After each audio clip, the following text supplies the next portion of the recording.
আমরা শুনেছি আমাদের শিক্ষার্থীকে টিভি তুলে নিয়ে গিয়েছে, তার গায়ে ফুলের টোকা দেওয়া হয়। তাকে যে তুলে নিয়েছেন 2 ঘন্টার ভিতরে যদি ছেড়ে না দেন আমরা কিন্তু ডিবি অফিস ঘেরাও করব।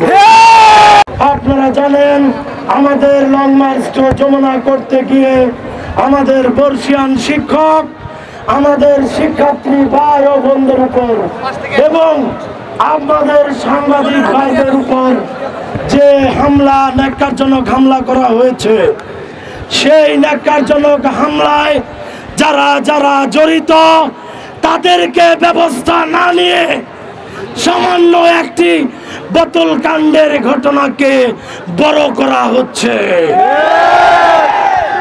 আমরা বলে দিতে চাই, আপনারা অতি দ্রুত যারা আমাদের উপর হামলা করেছে, লাঠি চার্জ করেছে, তাদেরকে আইনের আওতায় আনুন, বিচারের অধীনে আনুন। তারপর জগন্নাথ বিশ্ববিদ্যালয় প্রশাসন একটি শৃঙ্খলা এবং সমর্মিতা আইন শৃঙ্খলার প্রতি শ্রদ্ধাশীল একটি প্রশাসন এবং পরিবার, তারপর জগন্নাথ বিশ্ববিদ্যালয় পরিবার সিদ্ধান্ত নেবে আমাদের এই বোতল কাণ্ডে যে ছেলেটি আমাদের এই কাণ্ডটি ঘটিয়েছে তদন্ত সাপেক্ষে তারপর ব্যবস্থা নেবে, তার আগে ব্যবস্থা নেবে না। আমরা শুনেছি আমাদের শিক্ষার্থীকে টিভি তুলে নিয়ে গিয়েছে। আমরা সুস্পষ্টভাবে বলে দিতে চাই, আপনারা কি আমাদের উপর হামলাকারীদেরকে দেখেন না? আপনারা কি আমাদের উপর লাঠি চার্জ করেছে তাদেরকে দেখেন না? আপনারা কি আমাদের উপর যে বোমা মেরেছে তাদেরকে দেখেন না? আপনারা তাদের বিরুদ্ধে ব্যবস্থা নেন। তারপর আমরা প্রশাসনিকভাবে ক্যাম্পাস থেকে তার বিরুদ্ধে তদন্ত সাপেক্ষে তার উদ্দেশ্য জেনে তারপর আমরা ব্যবস্থা নেব।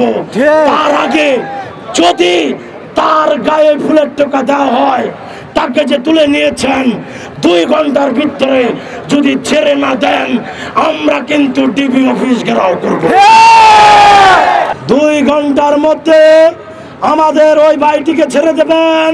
জগন্নাথ বিশ্ববিদ্যালয় প্রশাসন তার আইন এবং নীতিমালা অনুযায়ী তার বিরুদ্ধে ব্যবস্থা নেবে। কিন্তু আমাদের উপর হামলা হয়েছে যে সেই ব্যবস্থা নেওয়ার আগে তাকে কিছু করবে না, তাকে একটি ফুলের টুকাও দেওয়া যাবে না।